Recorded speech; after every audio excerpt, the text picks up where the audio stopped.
alamisa marsikalo kile nani samba flani mugan kile amunu sogole bana anka foli baw yifu aw sigiyoro la ne o ka kuno fudde kene sigile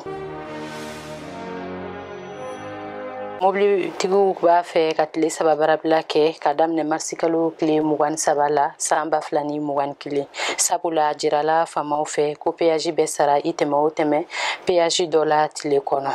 o wale indam ne na tenendo marsikalo kile folo samba flani mugan kile mali fambe fe mobilitigu ye barabla min kofo kalotile mugan saba a benkan tara u ka lafasaliton fe midna kura bamako komini flanana ka lafasaliton min to babukan suru ye centre ye o secrétaire général Isiaka Jakte ka fola barabla nyeshilendo duguta mobilu ani minendoni mobilu bema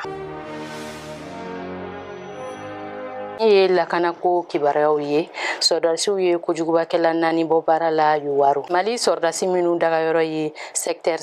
duruna ye tarata marsikalo kile fila sanba filani mugan kelen nampalani Yuwaru lakɔlidenw dɛmɛdɛmɛtɔ o lakanabaw ka kɔlɔsili kɔnɔ kojugubakɛlaw ye dankari u la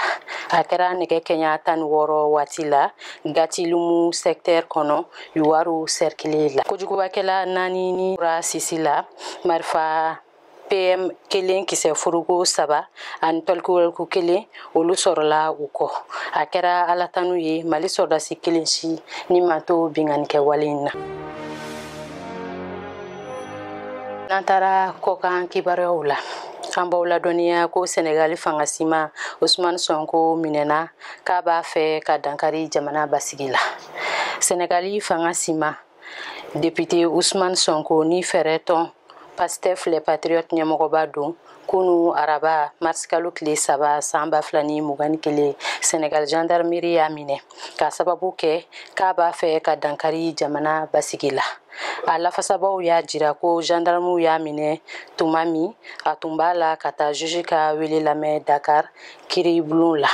Senegal kunnafoni diso le soleil.sn ka fɔ la gendarmew ye Ousmane Sonko minɛ k'a bila jamana basi kɔlɔsibaw ka bolo kan kiriso la hakilina jiginna politiki tɔn Pastef les patriotes ɲɛmɔgɔba in tun welelen don juge d'instruction dɔ fɛ kunu sɔgɔma nɛgɛ kaɲa 9 waati la walasa k'a lamɛn kiri sɛbɛn kun kan min donna a juguya la Dakar salon de beauté dɔ baarakɛla fɛ k'a ye binganiwale ta k'ale sɛgɛrɛ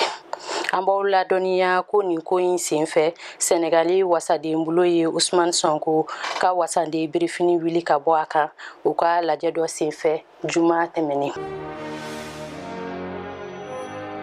n bɛ dan sigi an ka bi kunnafoniw na aw k'an bɛn waati wɛrɛ ni kɛnɛ kan